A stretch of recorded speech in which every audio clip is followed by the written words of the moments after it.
Estás escuchando La Nación Podcast. A continuación, Camila Perochena y Santiago Rodríguez Rey te cuentan quiénes fueron los hombres y mujeres que dirigieron al país en sus primeros 200 años de historia en La Banda Presidencial. Tras los multitudinarios funerales de Eva Perón, el uso del luto se volvió un distintivo poderoso. Si bien todos sabían quién era y quién no era peronista, esto lo hizo más explícito. A la tristeza que inundaba al elenco gobernante, la realidad del ajuste ponía a prueba la firmeza de la relación entre el gobierno, los sindicatos y el pueblo. La segunda presidencia de Perón es bastante diferente a la primera. Vamos a estar frente a un plan de ajuste, un pedido de austeridad a los trabajadores, ausencia de Eva Perón, acercamiento con Estados Unidos y un Perón que ya no está rodeado por el mismo elenco que en la primera presidencia. Si bien la situación económica se va a ir controlando, vamos a estar en presencia de la paz que antecede a la tormenta. Luego de un 1954 plagado de conflictos con la Iglesia, la oposición, en 1955 estalla un levantamiento militar que pone al país al borde de lo que parece ser una guerra civil. Perón es finalmente derrocado y la banda presidencial pasa a un militar retirado, como en 1930. Pero que cita Urquiza en su discurso de Asunción, no va a durar mucho. Peronismo sin Perón no es algo que satisfaga al grueso de la Revolución Libertadora. El que finalmente se alza con la banda presidencial no va a querer siquiera escuchar hablar de peronismo. Hoy es tiempo de Perón, Eduardo Lonardi y Pedro Eugenio Aramburu. Mi nombre es Camila Perochena. Y yo soy Santiago Rodríguez Rey. Bienvenidos a la banda presidencial. Un sistema de vuelos espaciales. El país se encuentra bajo el control operacional de la Junta Militar. Conducir es persuadir. Y al hombre siempre es mejor persuadirle que obligar. No somos nosotros el problema. En primer lugar, anuncio que el Estado argentino suspenderá el pago de la deuda externa. Para conocer una persona es tan importante lo que hace como lo que no está dispuesta a hacer. He decretado el estado de sitio en todo el territorio nacional. El radicalismo no lo mueve el rencor, el odio ni el deseo de revancha. Desde hace 10 años el radicalismo viene bregando por la normalización del país. ¡Mentira! ¡No existe la libertad sin justicia! Vengo a proponerles un sueño. Si quieren venir, que vengan, les presentaremos batalla.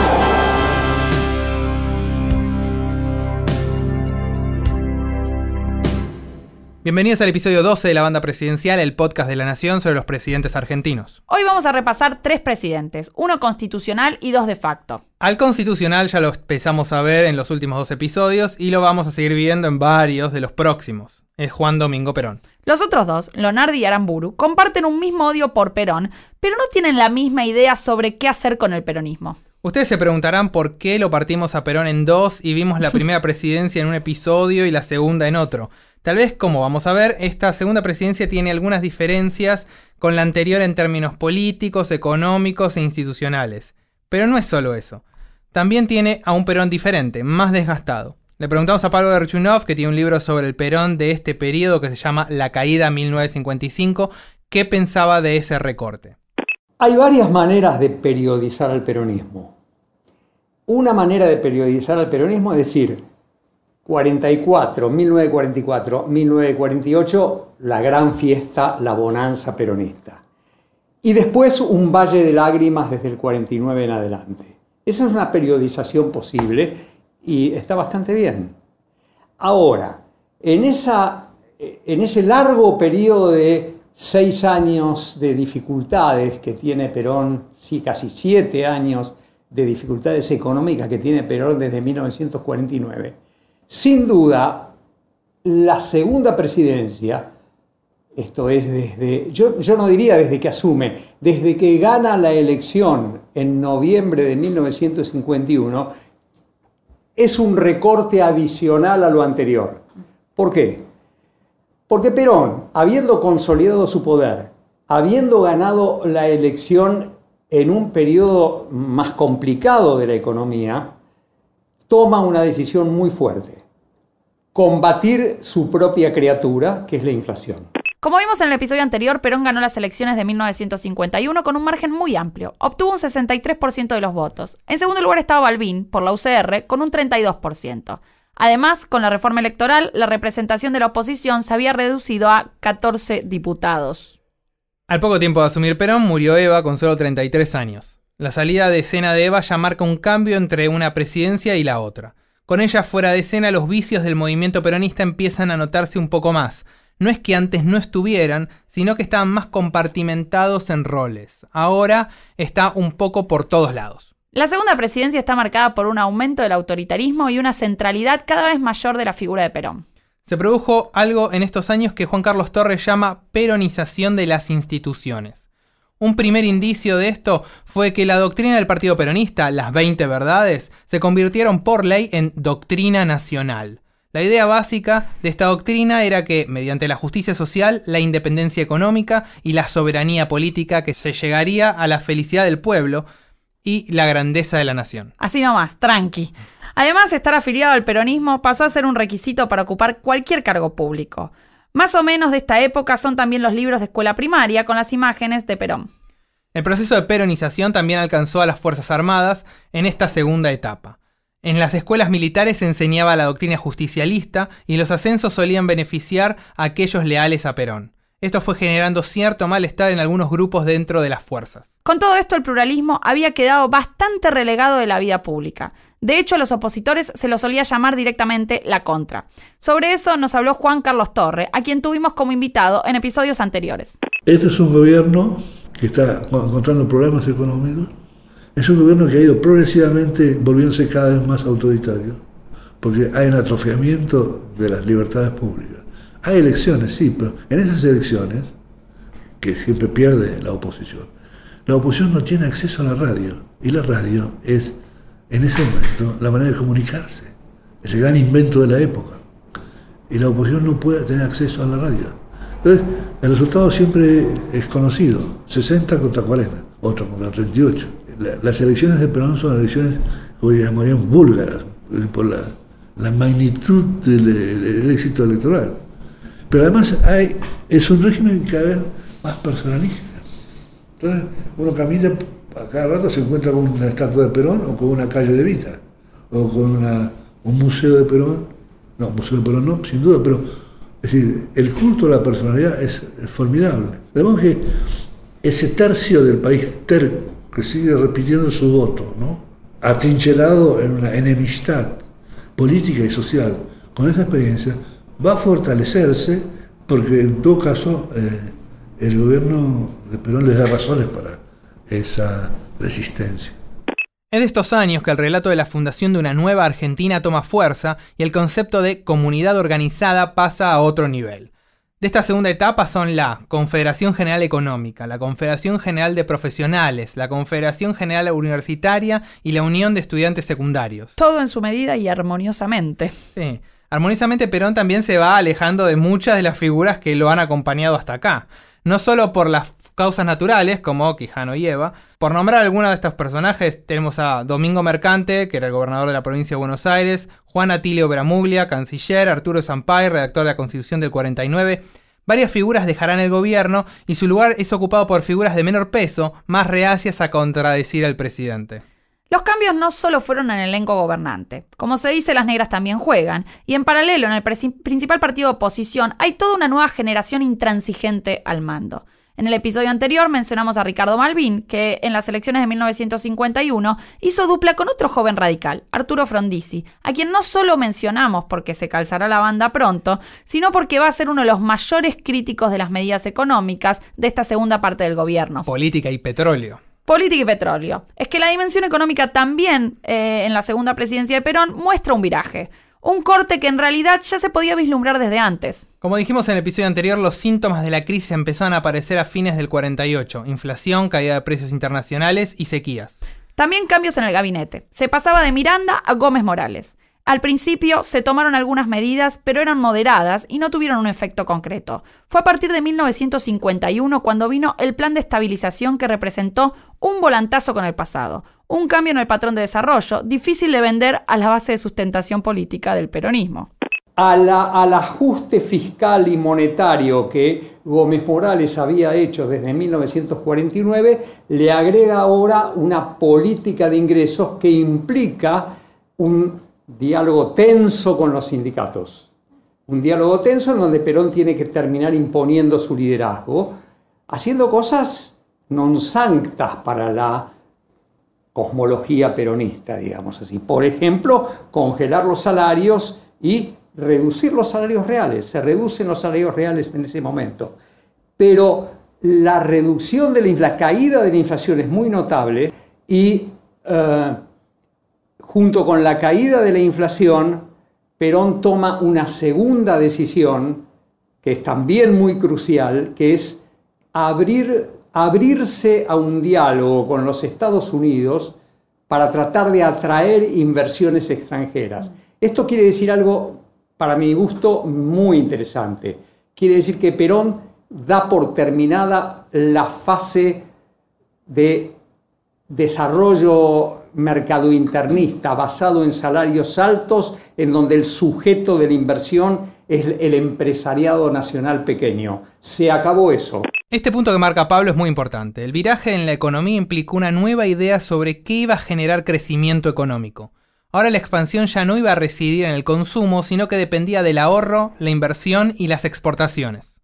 En un discurso de esa época, Perón le dijo a los trabajadores: yo los he dejado que gastaran, derrocharan, se compraran ropa, se divirtieran, que tomaran una botella cuando tuvieran ganas, pero ahora hay que ordenar para no derrochar más. Bien ese Perón, ¿eh? Me salió bien, ¿no? Había llegado la hora de la productividad y la austeridad, pero había un problemita con todo eso. Claro, un viraje de este tipo necesitaba del apoyo de los sindicatos. Había que poner límites a las convenciones colectivas de trabajo y al aumento de salarios. En un principio los trabajadores aceptaron y el plan tuvo éxito. Se redujo la inflación, aumentó la producción industrial, el ahorro y la inversión. Se produjeron, por ejemplo, tractores y el crecimiento de complejos industriales como el de Siam. Pero hacia 1954 los trabajadores empezaron a reclamar un aumento de salarios y esto entraba en conflicto con los planes de atraer inversión extranjera, en particular de los Estados Unidos, con quienes se comenzaba a alinear intereses en la común oposición a los comunismos. El ingreso de estas inversiones requería un abandono del control de cambios, devaluación de salarios reales, y eso era algo que Perón no podía hacer. El Perón, que se quiere acercar a Estados Unidos, y el Eisenhower, que empieza a ver a Perón como un aliado en la lucha contra el comunismo, dan como resultado un intento de hacer lo que yo llamo protodesarrollismo en la Argentina. Es decir, una nueva fase de la sustitución de importaciones, pero basado ahora en la inversión extranjera.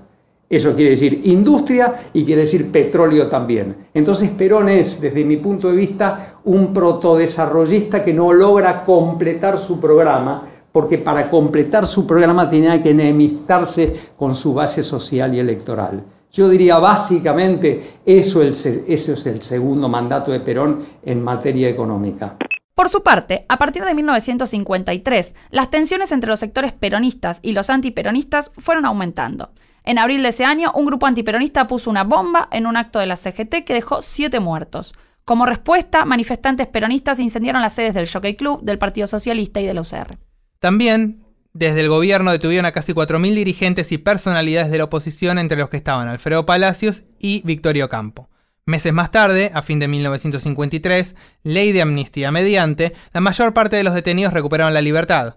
Pero estos vaivenes parecían indicar el humor del momento, y no solo del momento, sino también el de Perón.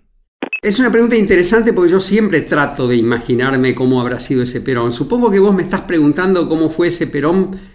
¿Cómo evolucionó su personalidad? ¿Qué le pasó psicológicamente? Sí. Bueno, yo creo que era un hombre triste. Yo creo que un hombre por momentos deprimido. Y esa depresión en un hombre de gobierno no se puede manifestar completamente, porque no se puede gobernar en estado deprimido. Entonces era más bien un maníaco depresivo. Y si era un maníaco depresivo, quiere decir que en los momentos de manía se podía esperar gestos muy desbordados y exasperados de parte de él. 54, 55 los encontramos. La pelea con la Iglesia, el 31 de agosto de 1955, el 5x1, quiero decir, encontramos esos gestos. Dije maníaco depresivo o uno podría decir volátil, quiero decir, también gestos pacificadores.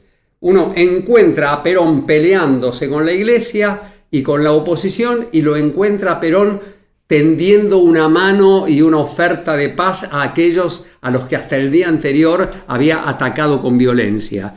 Ese Perón no puede estar viviendo con calma. Bueno, yo creo que ningún político al mando, ningún gobernante al mando puede vivir con calma.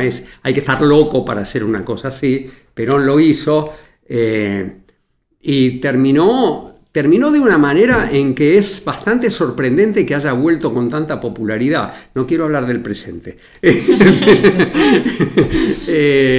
Pero nadie imaginaba que había un retorno posible de ese hombre que terminaba su mandato de ese modo, Pablo nos adelantó una de las grandes peleas que van a definir este segundo gobierno, y es la que tuvo Perón con la Iglesia. Y uno podría pensar, qué raro pelearse con la Iglesia, porque este fue el gobierno que reglamentó por ley la enseñanza religiosa en las escuelas. Sí, pero la etapa de armonía con la Iglesia se había terminado. Este es un enfrentamiento crucial para entender lo que sucedería en 1955. Este enfrentamiento dividió también a las Fuerzas Armadas, nacionalistas y católicas en relación con el apoyo al régimen. Lo que sucede con este enfrentamiento es que, así como es importante, es medio difícil de entender sus causas.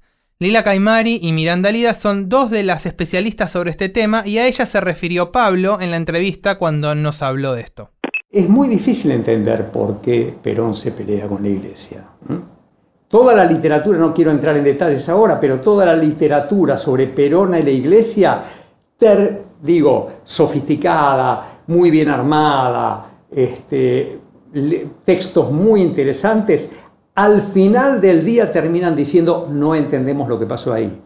Lo entienden como una especie de locura, de dinámica enloquecida por parte de Perón, y yo creo que en mucho menos medida por parte de la Iglesia, que no puede entender los ataques y los mira sobre todo los obispos miran esos ataques con mucha perplejidad, porque hasta ese momento se estaban llevando bastante bien con el régimen.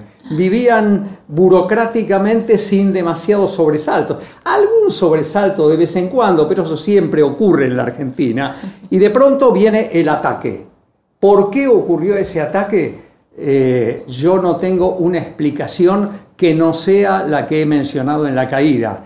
Yo creo que hay un régimen desgastado, un Perón desgastado, que no logra establecer una distancia racional con sus propias iniciativas y que se lanza entonces a una pelea creyendo que va a poder controlarla después. Y la verdad que la pelea adquiere una dinámica en 1954, en 1955, que ya no la puede dominar. Y no la puede dominar porque su propia gente está también descontrolada, pero también porque del otro lado, en Acción Católica, en las juventudes católicas, en las juventudes obreras católicas, hay también una respuesta desatada.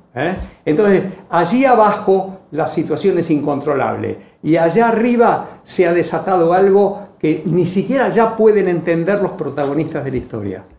Desde el oficialismo se comenzó a hablar de un cristianismo peronista, con credenciales del buen y el mal cristiano. Hay vibras de Enrique VIII. En este ida y vuelta se eliminó la enseñanza religiosa de las escuelas y los subsidios de la enseñanza privada, se aprobó una ley de divorcio, se autorizó la reapertura de prostíbulos y se prohibieron las procesiones religiosas. Entre todas estas tensiones, así en el medio de todo, el 25 de abril de 1954 hay una elección a vicepresidente y legislativas que vuelven a arrojar el ya ahora clásico 64-32 a favor de Perón. Alberto Tesaire fue elegido vicepresidente de la Nación. Pero quizás lo más destacable es que, evidentemente, los resultados electorales no parecían variar. Las tensiones no parecían hallar válvula de escape en el juego democrático. Llegamos así a 1955, un año de tensiones con la Iglesia, tensiones con los sindicatos, tensiones en las Fuerzas Armadas. El mes de junio concentra las tensiones con la masiva procesión de Corpus Christi el 8 de junio. En el contexto del conflicto con la Iglesia se había puesto en discusión la posibilidad de separar Iglesia y Estado. Frente a esto, la procesión se convirtió en una manifestación política con participación de los partidos opositores. Hasta los comunistas participaron de la procesión religiosa. 8 días después, el 16 de junio, se produjo el bombardeo de la Plaza de Mayo, que a pesar de ser sofocado, dejó un saldo de cientos de muertos y heridos. El objetivo había sido la vida del presidente, pero advertido de la situación logró escapar. Esa noche, la respuesta por parte de los simpatizantes del gobierno fue la quema de las iglesias de la ciudad. La espiral de violencia parecía irse del control del propio Perón. Es acá que se decide una conciliación con la oposición, una tregua, que es presentada como el fin de la revolución peronista. En julio de 1955 ha habido un golpe, en junio fracasado. Perón dice vamos a distender. Entonces dice, en un discurso famoso, para lograr nuestros objetivos hemos debido recurrir en muchas circunstancias a ciertas restricciones que no negamos.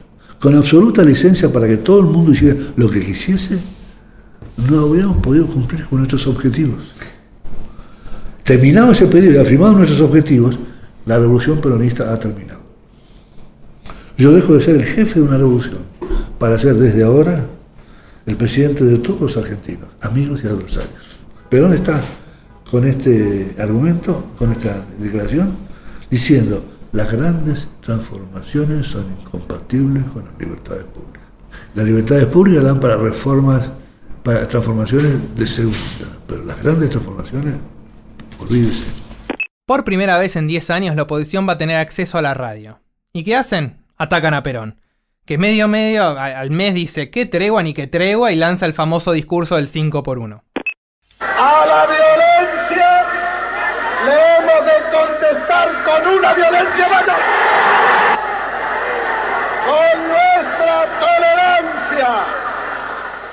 Con nuestra tolerancia exagerada, nos hemos ganado el derecho de reprimirlo violentamente. Y desde ya establecemos como una conducta permanente para nuestro movimiento. Aquel que en cualquier lugar intente alterar el orden en contra de las autoridades constituidas o en contra de la ley o la Constitución puede ser muerto por cualquier argentino. Esta conducta que ha de seguir todo peronista no solamente va dirigida contra los que ejecuten, sino también contra los que conspiran e incitan. La consigna para todo peronista, esté aislado o esté dentro de una organización, es contestar a una acción violenta con otra más violenta. Y cuando uno de los nuestros caiga, caerán 5 de los de ellos. La declaración de guerra fue el puntapié para el golpe que se inició el 16 de septiembre con un alzamiento militar.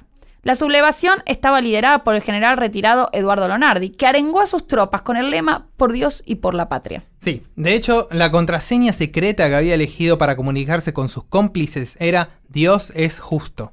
En los 5 días que duró el enfrentamiento, las tropas leales a Perón tenían las fuerzas suficientes para derrotar a los rebeldes, pero el presidente se negó a reprimir.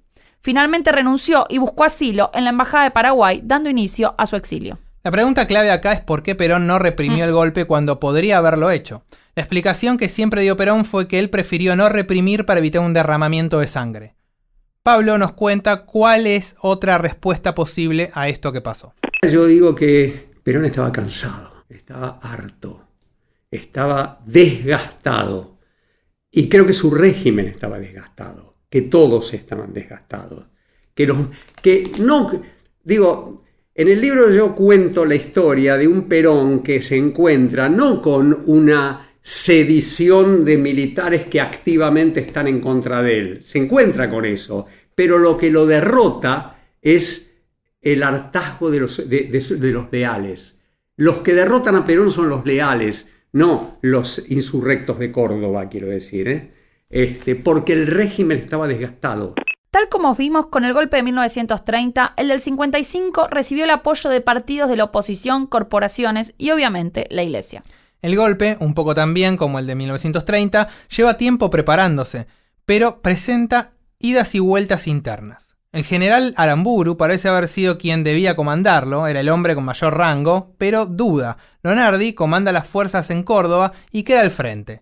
Este momento de tensión nos lo contó Pablo Pisorno, doctor en Historia de la Universidad de San Martín y del CONICET. Aramburu había sido un funcionario, había hecho la carrera militar, había sido agregado militar en en Brasil, en Estados Unidos, había formado parte bastante tempranamente de las conspiraciones en un sector de las Fuerzas Armadas contra Perón.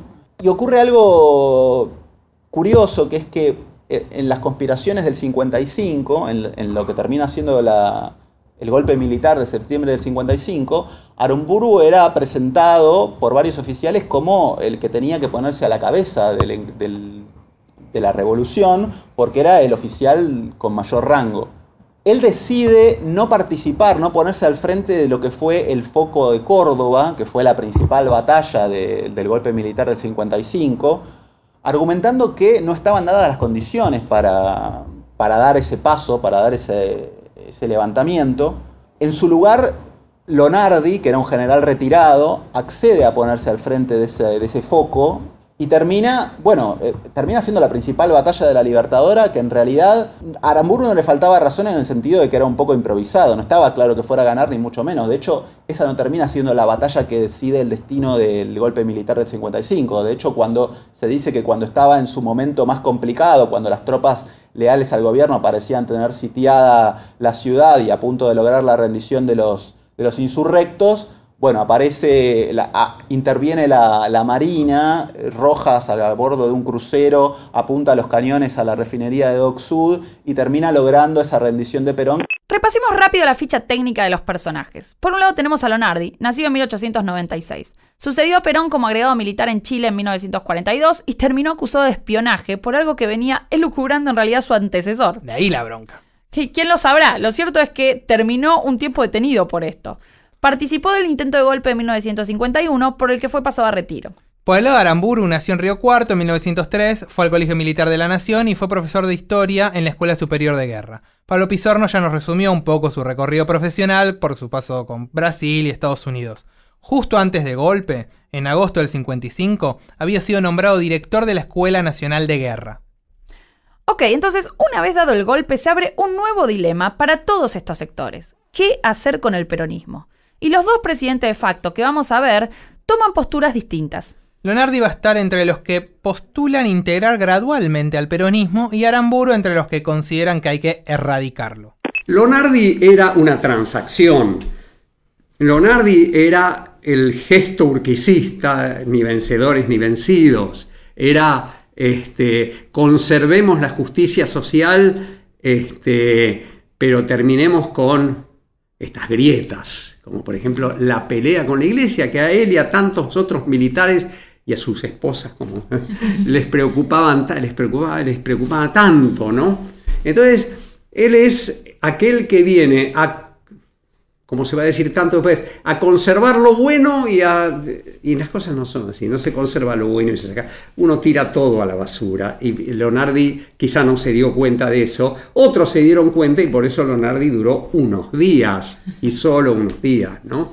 No cambió nada. De hecho, es interesante ver que la CGT peronista tiene un trato muy amigable con el régimen. Andrés Framini, que el ministro de Trabajo había sido abogado de la UOM durante Perón, quiero decir, no hay un cambio radical hasta que Lonardi no es desplazado. Pero ese desplazamiento de Lonardi es una demanda muy profunda de la sociedad antiperonista y de los militares antiperonistas. Creer que Lonardi podía durar con esa política, a mí me parece claro, es una mirada ex post. Pero aún en ese momento yo creo que lo miraban mal y decían, qué sé yo, fascista, nacionalismo católico. Detrás de eso, que era verdad, era un nacionalista católico, es verdad, pero detrás de eso que decían los socialistas, los comunistas, los radicales, lo que había era ni olvido ni perdón contra Perón. Hay una muy buena anécdota que refleja esta tensión que lo va a atravesar a Lonardi en su presidencia. A Lonardi obviamente lo recibe una gran manifestación en Plaza de Mayo, un público distinto al que había animado las manifestaciones peronistas, un público, si se quiere, más de composición de clase media, urbana, ¿no? Que era ni más que menos que ese tercio que se había mostrado irreductible al peronismo en las urnas. Perón tenía un apoyo político y electoral bastante sostenido en torno a 2/3 del electorado, pero siempre un tercio se había mantenido renuente. Bueno, esa gran convocatoria que recibe, que se llama el Día de la Libertad y que recibe con loas y con vivas a Lonardi en la Plaza de Mayo, la crónica relata que cuando termina, hacia el final de esa manifestación, cuando queda menos gente en la plaza, hay un grupo de jóvenes que agarra palas y que empieza a cavar en la Plaza de Mayo buscando una suerte de cápsula del tiempo con una urna que mantenía un mensaje a los jóvenes del año 2000. Claro, eso ya estaba enterrado hacía 8 años y en el preciso momento, o sea, en los primeros minutos de Lonardi como presidente hay un grupo de gente que está preocupada en desenterrar eso y sacar para que a las generaciones futuras no les quede eso. Es casi un símbolo, si se quiere, de las tensiones a las que va a estar expuesto Lonardi más adelante. Entonces Lonardi duró muy poco. Las tensiones con los grupos más antiperonistas aparecieron desde su primer discurso en la radio cuando dijo que defendería los derechos de los hermanos trabajadores. Intentaba con estos gestos reeditar la vieja alianza entre militares nacionalistas y dirigentes sindicales, pero sacando a Perón de la ecuación. De hecho, el ministro de Trabajo de Lonardi se negó a intervenir la CGT. Finalmente, frente a presiones de oficiales del ejército, Lonardi terminó renunciando el 13 de noviembre de 1955 y fue reemplazado por Aramburu. Los partidos políticos vieron con buenos ojos el reemplazo de Lonardi por Aramburu. Aramburu presentaba su presidencia como un gobierno provisional. Sostenía que venía a restaurar la democracia y a darle un lugar a los partidos políticos. Bueno, excepto al Partido Peronista. Pero para el retorno a la democracia antes había que hacer otra cosa, que era desperonizar la sociedad. Es decir, reeducar a las masas peronistas. Esta no era una empresa muy fácil, porque requería destruir una identidad colectiva. Partían de la idea de que el apoyo a Perón de las clases populares se debía a la política demagógica. Y como vamos a ver, este diagnóstico falló. Aramburu es la expresión más acabada del proyecto de desperonización. La desperonización hay que entenderla como una empresa mucho más vasta que el simple desplazamiento del elenco gubernamental que expresaba el peronismo. Era una empresa de remodelación cultural que apuntaba a eliminar todo vestigio de peronismo que hubiera en la sociedad civil. Era una empresa pedagógica, cultural, tenía muchas dimensiones y obviamente también estaba basada en una fuerte dimensión represiva. Aramburu va a dar expresión casi inmediata a ese reclamo y apenas asume va a intervenir la CGT, va a disolver el partido peronista. Está el famoso decreto que prohibía el nombramiento de Perón, hacer uso del nombre de Perón. Va a devolver el diario La Prensa a sus antiguos dueños, que también era un reclamo que soportaba Lonardi del público más antiperonista. El diario La Prensa precisamente había sido expropiado por Perón y se lo había dado a la CGT. Era como un representante de la prensa más antiperonista, más opositora, y había como tenía una fuerte carga simbólica a la restitución a sus dueños originales. Y Aramburu también lo hace casi inmediatamente. Hubo algunas resistencias a estas medidas del gobierno militar, pero todavía estaban poco coordinadas. Teníamos algunas reacciones por parte de los trabajadores que hacían sabotajes, ponían bombas de estruendo o repartían panfletos.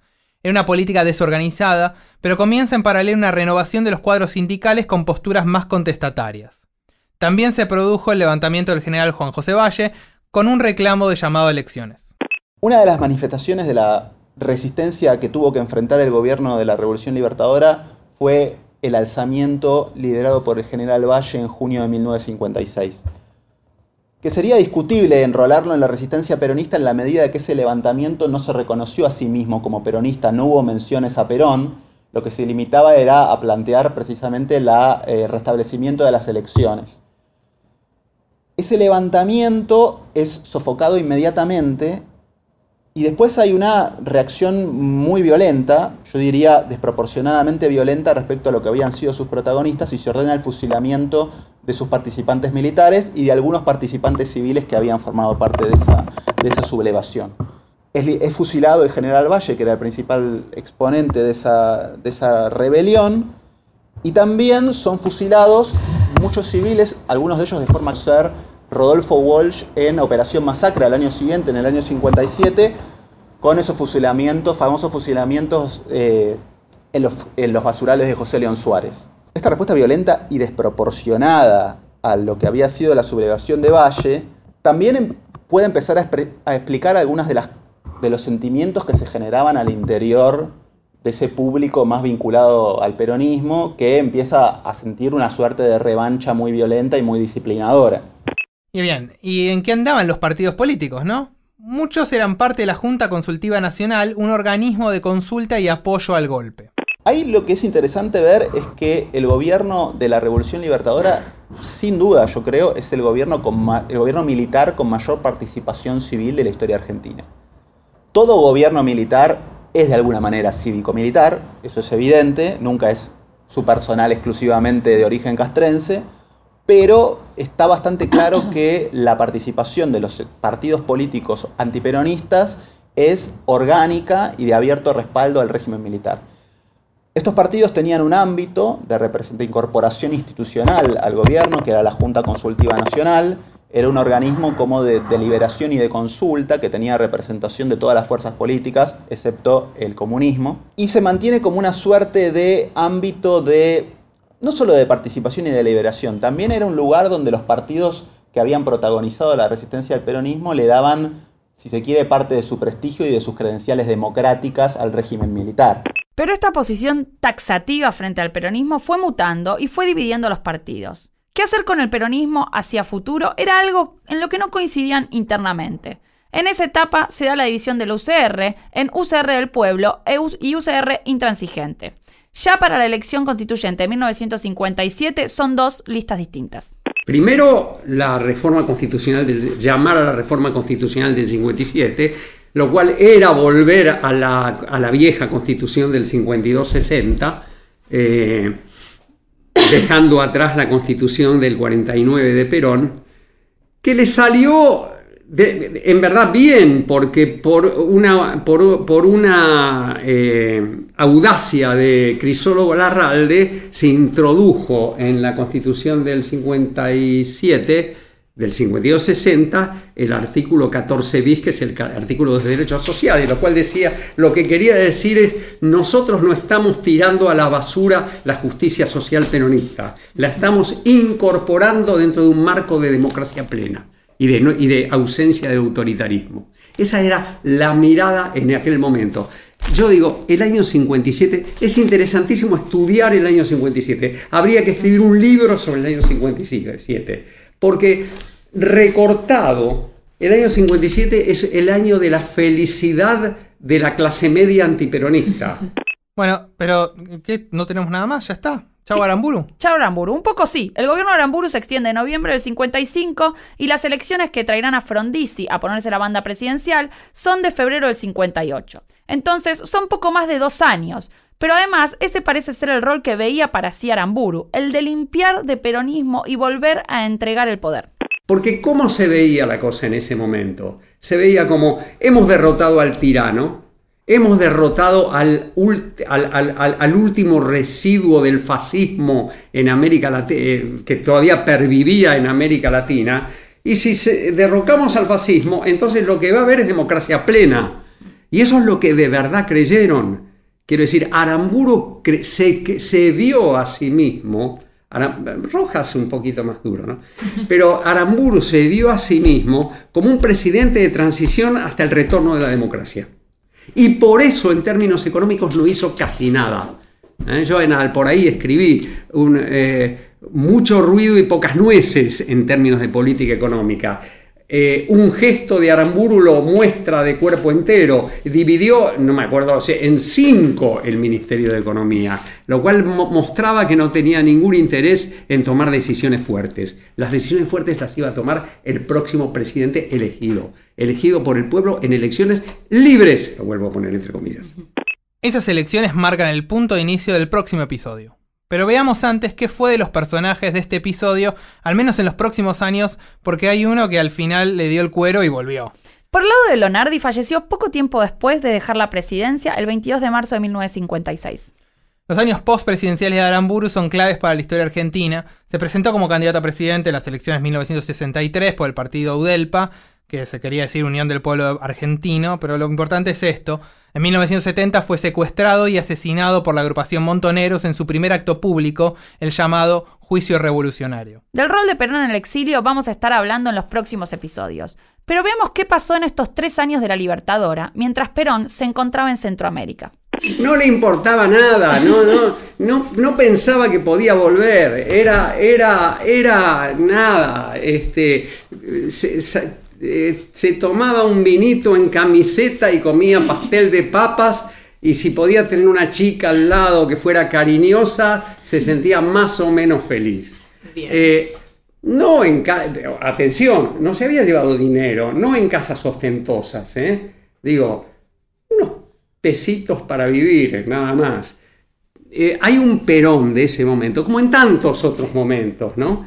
Hay un Perón de ese momento del exilio en donde realmente es como el personaje de Suave es la noche, de Scott Fitzgerald, como que se va desvaneciendo al final de la novela. Ese Perón del año 57 se está desvaneciendo. El del 58 no tanto porque hace el pacto con Frondizi, pero después se va desvaneciendo realmente. Hay momentos en que parece que de verdad el peronismo no va a volver nunca más.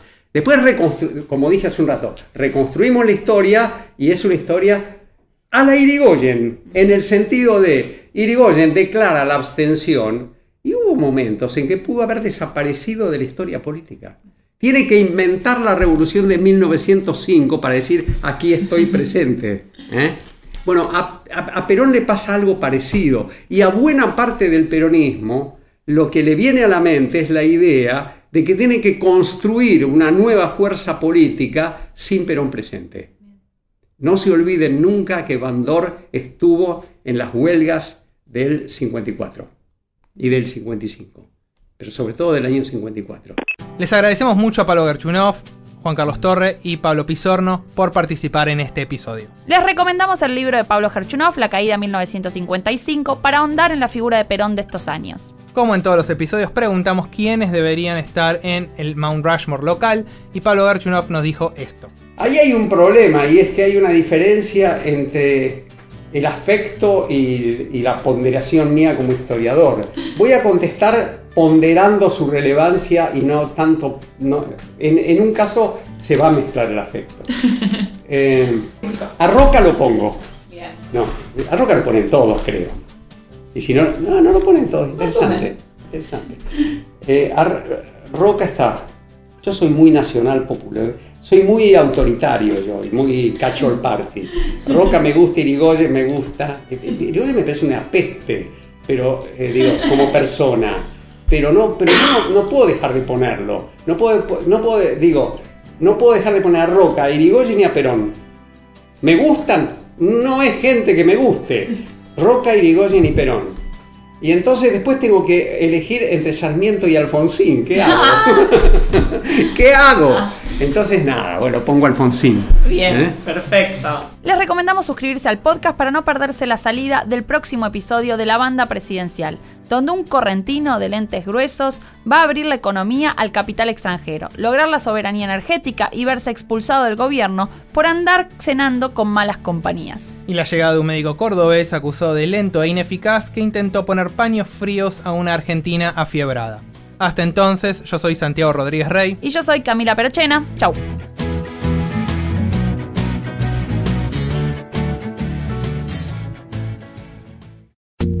Esto fue La Banda Presidencial, un podcast exclusivo de La Nación. Escucha todos los programas de La Nación Podcast en www.lanacion.com.ar. Suscríbete para no perderte ningún episodio. Estamos en Spotify, Apple Podcast, Google Podcast y en tu reproductor de podcast favorito. Seguí escuchando La Nación Podcast.